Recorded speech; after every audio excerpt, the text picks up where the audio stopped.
आकाशवाणी भोपाल से प्रस्तुत हैं प्रादेशिक समाचार।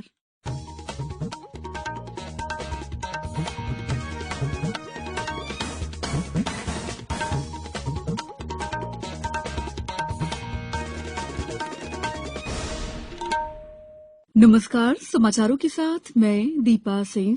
सबसे पहले मुख्य समाचार। नगरीय निकाय चुनाव कार्यक्रम घोषित, 2 चरणों में होगा मतदान। Government e market place GEM पर सहकारी संस्थाओं से खरीदी के प्रस्ताव को केंद्रीय मंत्रिमंडल ने दी मंजूरी। और प्रदेश के मौसम में उतार चढ़ाव का दौर जारी, पिछले कुछ दिनों से फिर पड़ने लगी है तेज गर्मी। अब समाचार विस्तार से।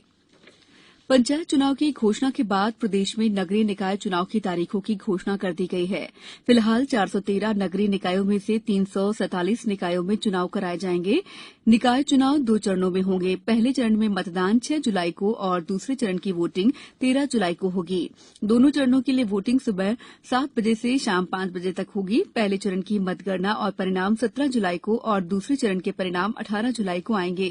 चुनाव की अधिसूचना 11 जून को जारी की जाएगी। इसी के साथ नामांकन पत्र भरने का काम भी शुरू होगा। 22 जून तक नाम वापस लिए जा सकेंगे।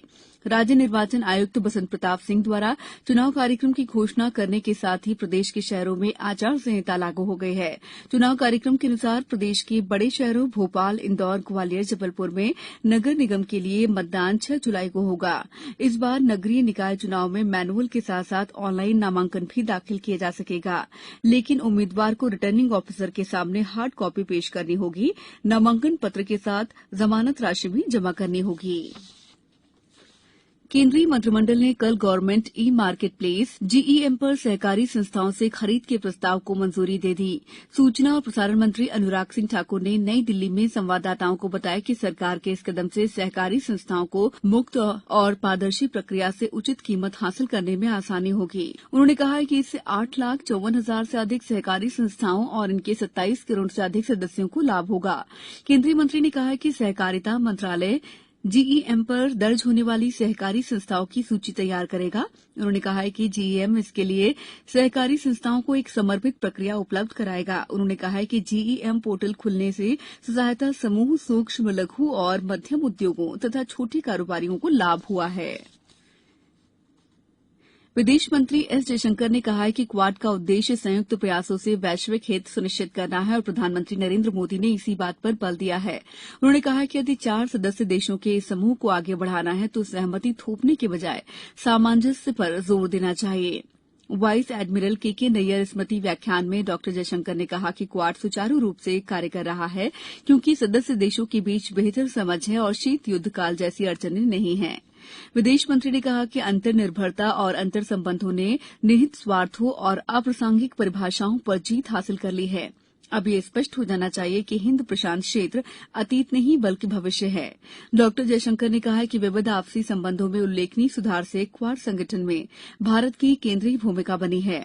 विदेश मंत्री ने कहा कि क्वाड संगठन क्षेत्रीय और वैश्विक चुनौतियों से मिलकर मुकाबला करने का मंच है। उन्होंने कहा कि यह आरोप बिल्कुल निराधार है कि हिंद प्रशांत क्षेत्र शीत युद्ध की मानसिकता से प्रभावित है। विदेश मंत्री ने कहा कि ऐसे आरोप वे लोग लगा रहे हैं जो 1945 की यथास्थिति बनाए रखना चाहते हैं और समन्वय के सभी प्रयासों को नकारते जा रहे हैं। डॉ जयशंकर ने कहा कि अपने हितों को थोपने के लिए दूसरों की पसंद में बाधा डाली जा रही है। समाचारों में वक्त है ब्रेक का। ये समाचार आप आकाशवाणी भोपाल से सुन रहे हैं। हमारे समाचारों को अब आप कभी भी और कहीं भी अपनी सुविधा के अनुसार सुन सकते हैं। ये समाचार बुलेटिन यूट्यूब, ट्विटर और फेसबुक पर AIR न्यूज भोपाल पेज पर सुने जा सकते हैं। इसके अलावा आप हमारी वेबसाइट newsonair.com पर या AIR न्यूज ऐप पर भी समाचार सुन सकते हैं।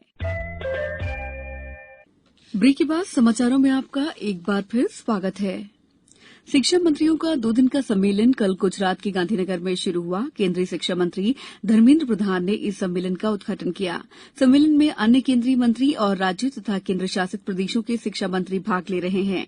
इस अवसर पर श्री प्रधान ने कहा कि सम्मेलन में होने वाले विचार विमर्श से राष्ट्रीय शिक्षा नीति 2020 के दृष्टिकोण को लागू करने, इसे बढ़ाने और देश में शिक्षा अनुकूल तंत्र को मजबूत करने में मदद मिलेगी।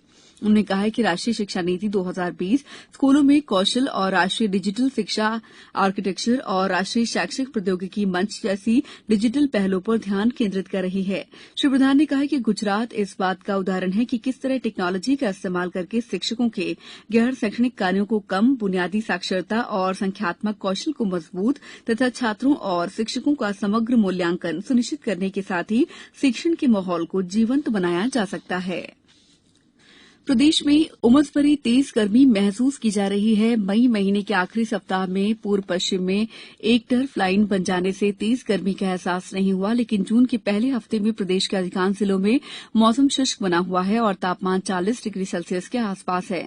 दूसरी ओर मौसम केंद्र के अनुसार इसके 16 जून के बाद प्रदेश में दस्तक देने की संभावना है।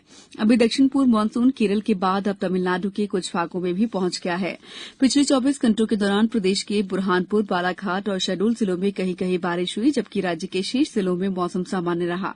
मौसम केंद्र के अनुसार नौगांव में तेज गर्मी पड़ रही है और यहां लू का असर महसूस किया जा रहा है। राजधानी भोपाल में आसमान आंशिक मेघमय रहा और उमस भरी गर्मी पड़ी। प्रदेश का सर्वाधिक तापमान 45.5 डिग्री सेल्सियस नौगांव में दर्ज किया गया। अपने पूर्वानुमान में मौसम केंद्र ने बताया कि छिंदवाड़ा, सिवनी, बालाघाट, बुरहानपुर, खंडवा, खरगोन, इंदौर, उज्जैन और देवास जिलों में कहीं कहीं हल्की या गरज चमक के साथ बौछारें पड़ सकती हैं। सूचना और प्रसारण मंत्रालय में सचिव अपूर्व चंद्रा ने कहा है कि डायरेक्ट टू मोबाइल और 5G ब्रॉडबैंड के कन्वर्जेंस से देश में ब्रॉडबैंड सेवाओं और स्पेक्ट्रम के इस्तेमाल में सुधार आएगा। श्री चंद्रा कल direct to mobile and 5G broadband convergence roadmap for India पर IIT कानपुर और TSDSI द्वारा आकाशवाणी दिल्ली में आयोजित सम्मेलन में बोल रहे थे। उन्होंने कहा कि भारत दुनिया में सबसे अधिक मोबाइल डेटा इस्तेमाल करने वाले देशों में से एक है। उन्होंने इसे भारतीय दूरसंचार ऑपरेटरों की सफलता बताते हुए कहा कि वे देश में दुनिया की सबसे सस्ती दरें उपलब्ध कराने में सफल रहे हैं।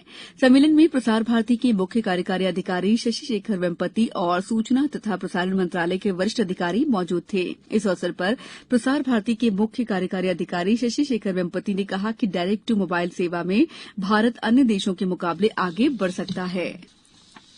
फ्रेंच ओपन टेनिस में 20वीं वरीयता प्राप्त क्रोएशिया के मारिन सिलिच ने 7वीं वरीयता प्राप्त रूस के एंड्री रुब्लेव को हराकर पहले सेमीफाइनल में प्रवेश किया है। पुरुष युगल में भारत के रोहन बोपन्ना और माटवे मिडलकोप का सामना कल पहले सेमीफाइनल में अल सल्वाडोर मार्सेलो अरेवालो और नीदरलैंड के जीन जुलियन रोजर से होगा। अब कुछ समाचार संक्षेप में।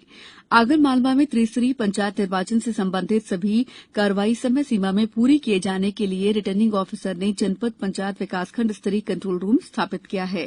खंडवा में आजादी के अमृत महोत्सव के तहत जिले के सभी विकासखंडों में साइकिल रैली का आयोजन कल किया जाएगा। अशोकनगर में 3 जून वर्ल्ड साइकिल डे के अवसर पर साइकिल मैराथन का आयोजन खेल एवं युवा कल्याण विभाग द्वारा किया जाएगा। वहीं शिवपुरी जिले में नेहरू युवा केंद्र संगठन द्वारा एक साइकिल रैली निकाली जाएगी। मंदसौर में राष्ट्रीय विधिक सेवा प्राधिकरण के निर्देशानुसार स्वास्थ्य विभाग द्वारा आयोजित स्वास्थ्य मेला में विधिक साक्षरता शिविर का आयोजन किया गया। शाजापुर पुलिस अधीक्षक जगदीश टावर के नेतृत्व में पुलिस ने बड़ी कार्रवाई को अंजाम देते हुए कल अपराधियों के ठिकानों पर दबिश दी और चोरी का सामान बरामद किया। भारतीय जनता पार्टी के राष्ट्रीय अध्यक्ष जगत प्रकाश नड्डा कल जबलपुर प्रवास पर आए। शहडोल में पेपरलेस बिलिंग होने के कारण विद्युत उपभोक्ता को इस महीने से प्रिंटेड बिल जारी नहीं होंगे। राज्य सरकार ने समर्थन मूल्य पर चना उपार्जन की तिथि को 7 जून तक बढ़ा दिया है। राजगढ़ जिले में संचालित अनुसूचित जाति जनजाति के छात्रावास और आश्रमों में शिक्षा सत्र 2022-23 के लिए 15 जून से प्रवेश प्रारंभ किया जाएगा। इस बुलेटिन में इतना ही। दीजिए इजाजत। नमस्कार।